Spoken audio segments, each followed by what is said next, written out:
ഇന്ന് ഞായറാഴ്ചയില്ലേ, നമുക്കൊരു പിറന്നാൾ സദ്യക്ക് പോവാണ്ടായിരുന്നു കേട്ടോ. രമണിയെടുത്തിയുടെ ജാതേട്ടന്റെ പിറന്നാളായിരുന്നു. ക്ഷണം വന്നപ്പോൾ നമ്മൾ കുറേ ആയി വിചാരിക്കണം, അയ്യോ പോണം പോണം സമയമായില്ലോ. നമ്മൾ കുറേ നാളായി രമണിയെടുത്തിനെ കണ്ടിട്ടും. ഇപ്പൊ എന്താ ഞാൻ കേറിക്കോളാം, അതിന് മടിയിലിരുത്തണേ.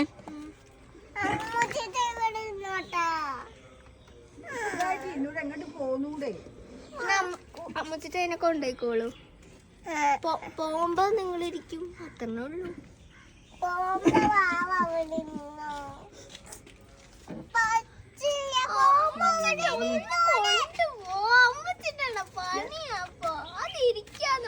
അങ്ങനെ കുറച്ച് അടി വഴക്കുകൾക്കൊക്കെ ശേഷം ഞാനും കുഞ്ഞാവയും തന്നെ മുന്നിലിരുന്നു കേട്ടോ. കാരണം ബാക്കിൽ ഞാൻ ഇരുന്ന് കഴിഞ്ഞാൽ നമ്മൾ മൂന്നാളും ഭയങ്കര കൺജസ്റ്റഡ് ആയിരിക്കും.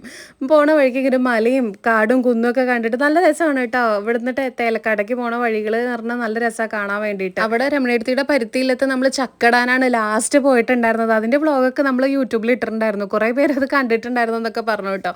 അങ്ങനെ നമ്മൾ ഓഡിറ്റോറിയത്തിലെത്തി. ഇനി എല്ലാവരെയും കണ്ട് സംസാരിച്ച് കുറേ നേരം സംസാരമൊക്കെ കഴിഞ്ഞതിന് ശേഷം ഊണിലേക്ക് ഇങ്ങോട്ട് കടന്നു കേട്ടോ. നല്ല അടിപൊളി സദ്യയായിരുന്നു കേട്ടോ. വേപ്പിലക്കട്ടി സദ്യയൊക്കെ ഉണ്ടായിരുന്നു. എനിക്ക് ഒരുപാട് ഇഷ്ടമായിട്ടുണ്ടായിരുന്നു. നല്ല സ്വാദം ഉണ്ടായിരുന്നു.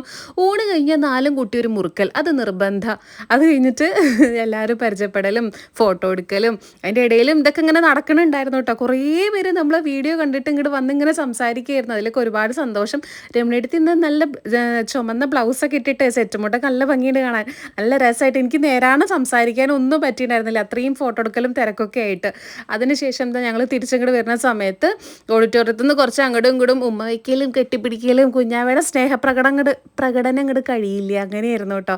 അപ്പോൾ എല്ലാവരും നല്ലൊരു ദിവസമായിരുന്നു. നമ്മളെല്ലാവരും കൂടെ ഒന്ന് പുറത്ത് പോയിട്ട് നമ്മളെല്ലാവരും നമ്മളെ ബന്ധുക്കളെയൊക്കെ കണ്ട് അതിൻ്റെ സന്തോഷം വേറെ തന്നെയാണ് കേട്ടോ. ദേവൂട്ടി ഉണ്ടായിരുന്നു അതിൻ്റെ ഇടയിൽ. നമുക്ക് കണ്ട് സംസാരിച്ചു. പക്ഷെ ഫോട്ടോ എടുക്കാനും വീഡിയോ എടുക്കാനൊന്നും പറ്റിയിട്ടുണ്ടായിരുന്നില്ല. പിന്നെ നമ്മൾ അവിടെ നിന്ന് കുറച്ച് നേരം ഇങ്ങനെ ഓരോന്നൊക്കെ പറഞ്ഞ് മിണ്ടിയും പറഞ്ഞ് നേരെ വീട്ടിലേക്ക് പോന്നു. ഞാനിട്ട ഡ്രസ്സിൻ്റെ ലിങ്കും മേലെ ടാഗ് ചെയ്യാട്ടോ. നല്ല പ്യുവർ ആയിട്ടുള്ള കോട്ടൺ മെറ്റീരിയൽ ആണ്. സ്മോൾ സൈസ് തൊട്ട് 6XL വരെ അവൈലബിൾ ആണ്.